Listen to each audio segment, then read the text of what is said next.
This is a story about adapting. Charles Darwin taught us that it is not the smartest or strongest that survive, but those who are best able to adapt to the changing environment. And when it comes to CEOs of major companies, there's no question that President Trump's approach has changed their environment. Blair Effron, co-founder of Centerview Partners, has watched them adapt. President Trump came to office saying, I'm going to change the economy in fundamental ways. Has it changed the lives of American CEOs? Much less than you think. And the fact of the matter is, they were growing well under Biden. They're growing well now. What is that about? For the most part, the U.S. economy, in my world, the big company CEOs, big company senior executives, they've learned to, one, operate quite apart from policy in Washington, and two, they have been operating in a period of volatility for so many years now, they've just gotten much better about how to remove uncertainty in their own businesses. However, CEOs certainly talk about long-term impacts of policy, and what I hear about most, more than anything, is our federal debt situation, which is clearly dramatic and clearly something that at some point will create a problem. CEOs may have the tools to adapt to short-term changes in trade policy, but they may not have the same ability to do anything about the U.S. fiscal imbalance over the long term. 2010, Simpson Bowles put together, talk about the debt. We had $16 trillion of debt then. We're heading towards 40, 3 times what we had then. $1 trillion of interest expense being spent by the government. That's almost 20% of what they do, more than they do on defense. That is something that CEOs are attuned to. They know that if it wasn't this crowding out effect, you could have even more growth. They would benefit. President Trump's goal in imposing substantial tariffs on imports is to move manufacturing back on shore. And so far, Effron sees them as having mixed results. It goes 2 ways. I think you have to start with what is the most secure way to help your supply chain. And that certainly can be onshore. It certainly can be to more friendly markets in Southeast Asia. It can certainly be to Mexico. It's been going both ways. I know of a company that services Canada with its plants in Michigan. It's thinking about putting capital in Canada because of what's going on so they can produce locally. So it actually goes both ways. And the kind of manufacturing we're talking about, for the most part, is very advanced manufacturing. So it's not labor intensive, it's not people in a plant, it's the equipment. So I think that on balance, it's hard to talk to any CEO who thinks that tariffs are a good thing and that high tariffs won't have a dramatic negative impact. There's a good deal of talk about uncertainty and the uncertainty over everything from tariffs to who's going to be the Fed chair, to interest rates. Now, does that really affect the real economy? The answer is clearly not. Okay? And CEOs have gotten so good about blocking all noise from all political quarters. They focus on facts, substance, real policy. They know that something said today by any elected official doesn't mean much unless there's consisting to it and staying with it, and they just block out the noise. That CEOs, for the most part, are really experienced, really talented, and have been through the volatility wars. But the reason I have been, and we've talked about it, more optimistic about the economy is because of that. And I believe, I can make a case for dark clouds well down the road, but barring some unforced error, which certainly we are prone to make, I think the economy will continue to show tailwind and resilience.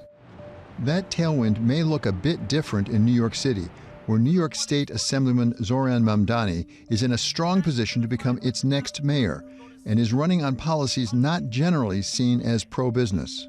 So let's first talk about New York. $1 trillion economy, 63 million visitors, 10% of every student graduating college comes to the city. New York will be fine. That said, the mayor, whoever that person is, needs to be mayor for 8.5 million people in every borough. It has to be a mayor who appreciates what it means to attract business formation, what attracts capital formation, what it means to keep people in the city and thriving. For example, Zohran Mamdani, he's going to have to make the choice whether he wants to be mayor or whether he wants to be an effective mayor. And I believe to be an effective mayor, a talented political official, and he's talented, will have to be attuned to that. A lot of us met with him in the business community the other day, and clearly, one, it was a worthwhile meeting. He listened, courageous for him to come to this group. The questions were pointed, and my goal is that the more he hears from the business community and how the business community helps drive the engine of New York, along with many other communities here, the more if he is the mayor, will appreciate that he needs to be the mayor for everyone. Having heard from him directly, do you have a sense that he knows what he doesn't know? Because that may be one of the most important things in life, to really say, there are things I don't know I need to learn. I would say I don't know. However, I'm going to make a judgment. He has said publicly in forums where I've been, just that he wants to get the best people in every position, people who know more about that particular area than he does. He strikes me as someone who is absolutely willing to learn, and I don't think you can do as well as he's done as a candidate without that ability. Whoever the mayor is, I hope really appreciates that the skill set of a mayor, as opposed to somebody in Congress, is less about policy and more about making sure day to day the city is affordable and livable. It's hard to be against it being affordable and livable. But as far as I can tell, an essential part of governance is unintended consequences. For example, we can say we're going to freeze rents, which sounds good for people who are renting, but it doesn't necessarily give incentive for building a lot more units. Will bring prices down.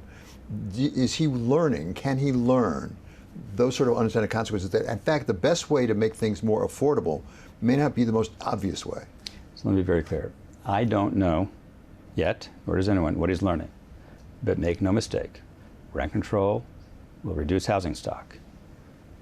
Putting a grocery store in each borough, that's 5, relative to the 2,500 grocery stores we have in the 5 boroughs, doesn't do much. Let's be clear. Anyone here is already paying a lot of tax. It's a privilege to live in New York. There is a point where, and we see it in studies, it has an impact if it gets out of line with other states. So the point is, we all need to focus on affordability. I think he is spot on.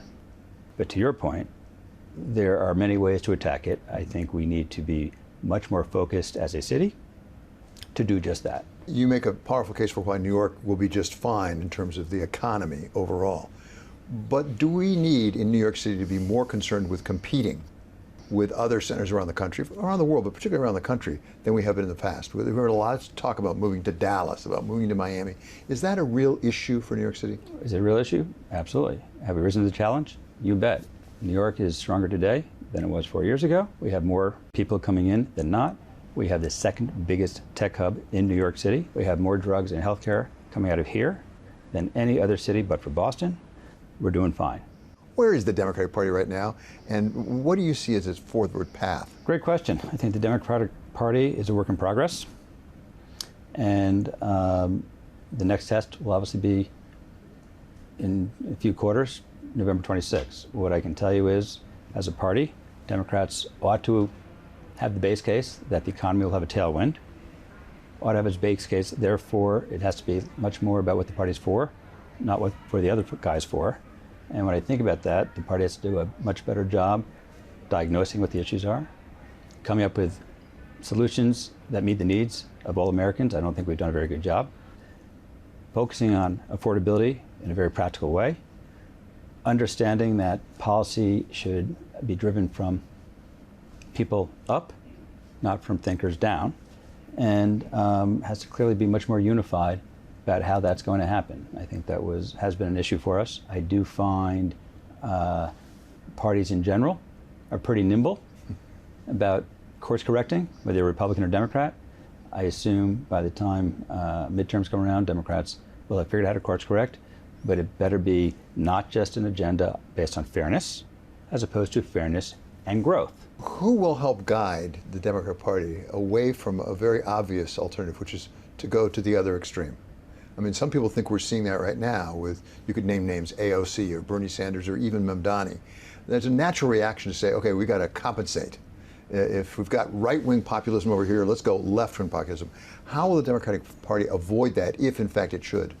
So I'm quite confident that the Democratic Party has enough voices across the spectrum that by the time we get to the election, we will have a strong group of candidates, will reflect the thinking of most Americans, which is less about political ends of the spectrum, more about just getting tomorrow food on the table, getting a good job, raising your family the right way. And I believe that the party always should focus on all ends of the spectrum, but I do believe it'll end up unifying on what matters most, solving people's issues.